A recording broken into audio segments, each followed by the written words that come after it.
Salut à toutes et à tous, c'est DCLA, bienvenue sur cette nouvelle vidéo et bienvenue sur la deuxième vidéo de présentation des nouveaux champions qui sont arrivés lors de la dernière mise à jour. On se retrouve cette fois-ci avec Tectéon Cherfendu qui est le seul champion légendaire néant qui est arrivé, euh, qui est un champion PV.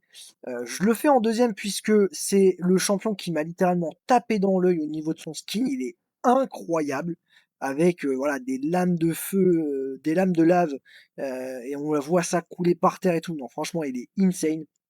Il est vraiment classe. Et rien que pour ça, il rentre dans le top 3 des champions néants que je voudrais tirer juste pour son skin. Mais un champion ne s'arrête pas au skin, donc on va quand même aller lire son kit. C'est parti. Sur son A1, attaque 2 fois tous les ennemis, a 25% de chance de placer un debuff. Étourdissement pendant un tour. Ok, sur une A1, c'est déjà huge. C'est bookable à 35%. C'est vraiment pas mal. C'est vraiment pas mal. A2, attaque 2 fois tous les ennemis. Avant d'attaquer, place un buff fracas de 15% sur ce champion pendant 2 tours. Ignorera les buffs bouclier, renforcé et augmentation de def. Chaque frappe augmente de 2 tours les temps de recharge de toutes les compétences des ennemis. Ouh. Alors ça c'est vraiment cool. Alors j'ai déjà Fabian, hein, évidemment dans ma box qui fait ce travail-là. Euh, mais c'est toujours bien d'avoir du bloc compétences. De ce que j'ai vu et de ce que j'ai compris, ça revient beaucoup aussi dans la méta. Donc vraiment cool, vraiment très très cool. A3, place un buff raillerie et un buff nuage de poison sur ce champion pendant 3 tours. Ouh, ouh là là là là. Place également sur tous les alliés un buff bouclier, protégé équivalent à 30% des PV max de ce champion pendant 2 tours. Accorde ensuite un tour supplémentaire. Au début de chaque tour, place un buff nuage de poison sur ce champion pendant un tour. Oh là là là là, c'est incroyable. Réduit de 50% les dégâts infligés à ce champion par les coups critiques. Dès qu'un ennemi frappe ce champion, augmente de 5% les PV max de ce champion. Les frappes faibles augmentent les PV max de ce champion de 10%, s'accumulent jusqu'à 100%. Aura augmente la statistique PV des alliés lors de toutes les batailles de 33%. Ok, alors le buff nuage de poison, je le rappelle, c'est un buff qu'on a découvert dans le contenu de l'hydre. Et qui est un buff en fait qui consiste à lorsque un champion l'a sur soi, tous les ennemis qui vont l'attaquer eh bien, porteront des coups faibles sur la cible.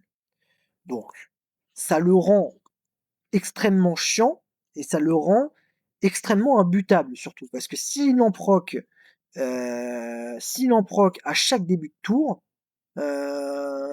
ça risque d'être un cauchemar assez rapidement. Ça va être un sac à PV qui va avoir un contrôle de fou malade avec son A1, qui en plus a un bloc compétences. Non, franchement, il est exceptionnel. Alors, je ne suis pas un fin analyste des champions, donc peut-être que je vais me tromper, etc. Mais là, à la vue de son kit,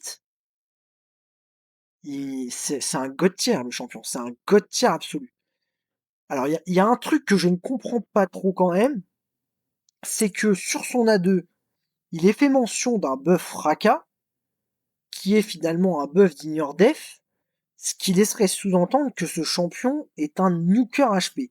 Alors, à voir si c'est le cas. Et si c'est le cas, à voir les multiplicateurs qu'il aura. Mais si en plus le gars tape comme un forain, il est pété. Je le dis, il est pété.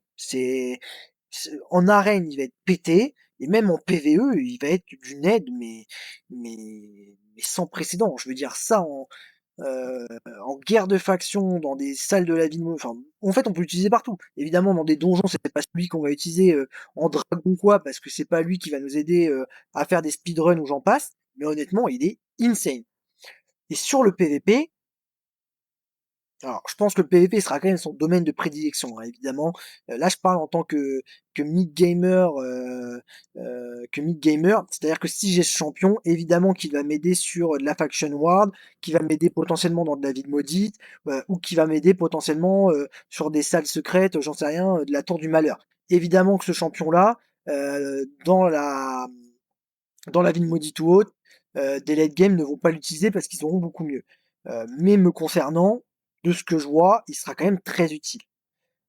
Mais son domaine de prédilection, on est bien d'accord, ce sera le PVP. c'est indéniable. Ça va être un cauchemar en arène de ce champion si on tombe dessus.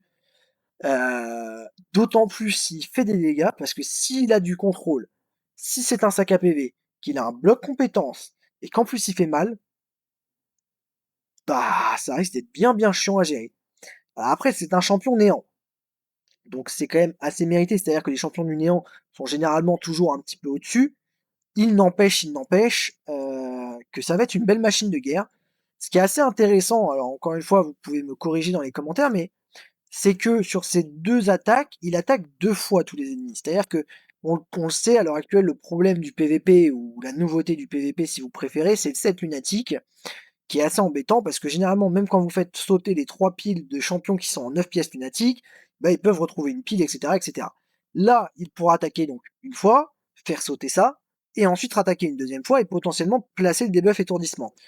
Donc c'est plutôt intéressant, d'autant plus que c'est en AOE, donc il peut faire sauter beaucoup de lunatiques assez rapidement. Bah, franchement, ce champion est incroyable. Alors malheureusement, c'est un néant, donc encore une fois, ça va être très difficile pour moi d'aller le chercher. C'est pas des champions qu'on peut espérer avoir à court terme, sauf énorme coup de luck. Ça peut arriver, mais je pense que je l'aurai pas demain la veille. Il n'empêche qu'à mon avis, il va être exceptionnel. J'ai hâte de voir les premiers tests dessus, parce que je pense qu'il va envoyer du pâté, mais sévère. J'espère que cette vidéo vous aura plu. C'était DCLA, et on se retrouve à la prochaine pour le prochain champion. Bye!